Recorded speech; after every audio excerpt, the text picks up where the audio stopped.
अस्सलाम वालेकुम दोस्तों, मैं हूं हकीम जय शाहिद। वेलकम करता हूं आपको अपने चैनल पर। उम्मीद करता हूं आप लोग खैरियत से होंगे। एक बार फिर एक नई वीडियो के साथ और एक नए नुस्खे के साथ आपकी खिदमत में हाजिर हूं। दोस्तों, आज का हमारा नुस्खा जो है ये ख़ास तौर पे कमर दर्द के लिए है। कूल्हे का दर्द, कमर का दर्द और जोड़ों का दर्द, लेकिन ख़ास तौर पे कमर के दर्द के लिए ये तीनों दर्द में काम करेगा। मेरी एक बहन ने मुझसे रिक्वेस्ट की थी कि आप एक नुस्खा ऐसा दे दें जो कमर के दर्द के लिए हो, तो ये ख़ास मेरी उस बहन के लिए है। तो सोचा, वो मुझसे अकेले में मतलब मुझे इनबॉक्स कर रही थी कि आप मुझे यहीं पे बता दें, तो सोचा कि उन्हें वहाँ बताने से बेहतर है आप लोगों को भी बता दिया जाए ताकि आपका भी कुछ ना कुछ फ़ायदा हो जाए। तो ये नुस्खा जो है बहुत ज़बरदस्त है और बड़े अच्छे से काम करता है कमर दर्द के अंदर और कूल्हे में दर्द के अंदर या जोड़ों के दर्द के अंदर। अब बात कर लेते हैं, थोड़ी सी इसका तारुफ कर लेते हैं कमर दर्द का कि ये हो क्यों जाता है। तो या तो ये यूरिक एसिड की वजह से हो जाता है, ज़ोफ़े हज़म की वजह से हो जाता है, दायमी कब्ज़ अगर रहती हो तब हो जाता है, या कोई ज़्यादा वज़नी चीज़ उठा ली है, मतलब जिसको आम ज़ुबान में हम कह लेते हैं चुक पड़ जाना। मतलब चुक थोड़ा सा और चीज़ आ जाती है, लेकिन ये वज़नी बोझ उठाने की वजह से जो है ये अक्सर कमर में दर्द आ जाता है। और शादीशुदा हजरात जो होते हैं अगर कसरत जमा की तरफ चले जाते हैं तब उनमें हो जाता है। अगर औरतों में अगर हम बात कर लें तो ख़ास तौर पे औरतों में लिकोरिया की अलामत के अंदर ये बहुत ज़्यादा देखने में आता है और बहुत सारी औरतों को ये मर्ज़ होता है, क्योंकि जिसको लिकोरिया हो जाएगा उसको ये मर्ज़ लाजमी हो जाएगा कमर दर्द का।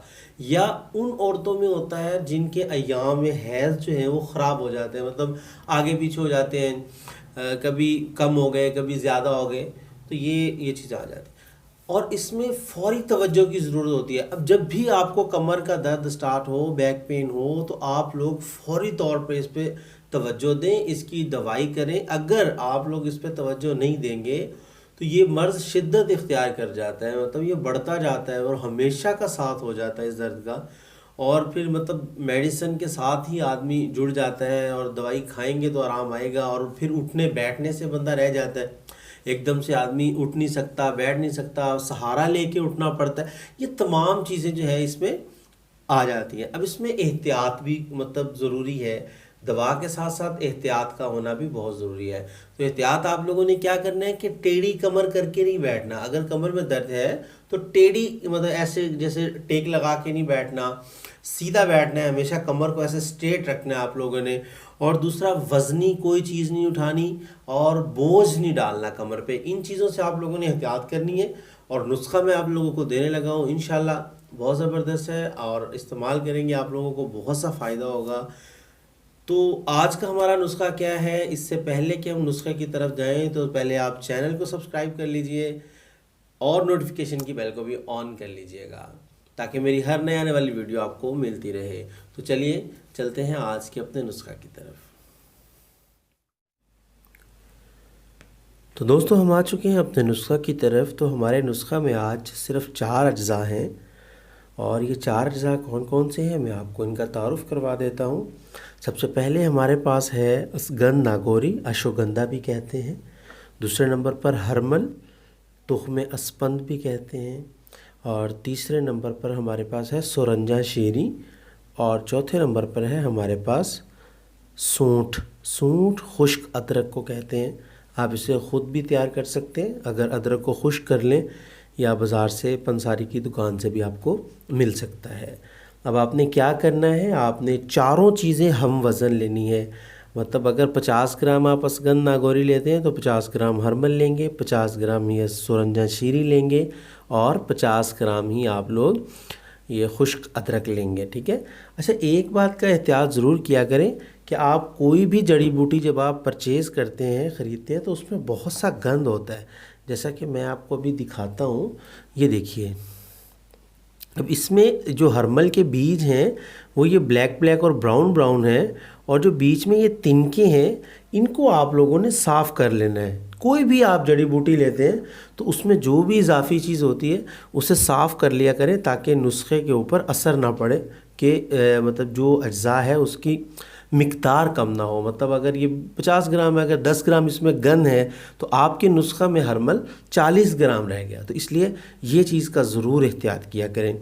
अब आप लोगों ने इन चारों चीज़ों का पाउडर कर लेना है, बिल्कुल बारीक कर लें उसे, छन्नी लगा लें उसे अच्छे तरीके से, बारीक पाउडर कर लें और फिर आपने इसको इस्तेमाल करना है। तो चलिए आपको बताते हैं कि आपने इसे कैसे इस्तेमाल करना है। तो दोस्तों उम्मीद करता हूँ आपको नुस्खा अच्छे से समझ आ गया होगा और पसंद भी आया होगा। और अब बात कर लेते हैं कि आपने इसे इस्तेमाल कैसे करना है। तो जब आप लोग इसका पाउडर कर लेंगे तो आधा चम्मच सुबह, आधा चम्मच आप लोगों ने इसका शाम को पानी के साथ इस्तेमाल करना है। आधा चम्मच सुबह, आधा चम्मच शाम पानी के साथ आप लोगों ने इसको इस्तेमाल करना है।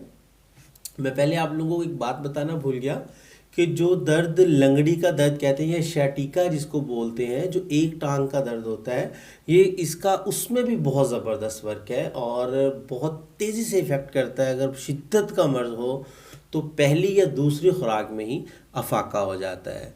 तो आधा चम्मच आप लोगों ने चाय वाला सुबह लेना है, आधा चम्मच आप लोगों ने शाम को लेना है। और अब कुछ लोग पूछते हैं कि इसको इस्तेमाल कितने दिन करना है।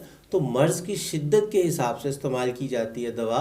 अगर मर्ज़ की शिद्दत ज़्यादा है तो आप 1 माह तक इस्तेमाल कर सकते हैं, 15 दिन कर सकते हैं। अगर कभी कभी होता है तो इसको बना के रख लें, कभी कभी इस्तेमाल कर लिया। तो मतलब ये जितनी भी ये चीज़ें होती हैं, इस किस्म के नुस्खाजात होते हैं, वो आप लोगों की जितनी मर्ज़ की शिद्दत होगी उसी हिसाब से उसको इस्तेमाल किया जाता है। तो उम्मीद करता हूँ आज की वीडियो आपको पसंद आई होगी। अगर पसंद आई है तो लाइक कर दीजिएगा, शेयर कर दीजिएगा, ताकि आपके साथ साथ दूसरों का भी फ़ायदा हो जाए। तो आज के लिए इतना ही था। मिलते हैं किसी अगले नुस्खा में। हकीम या शाहिद को इजाज़त दीजिए। अल्लाह हाफिज़।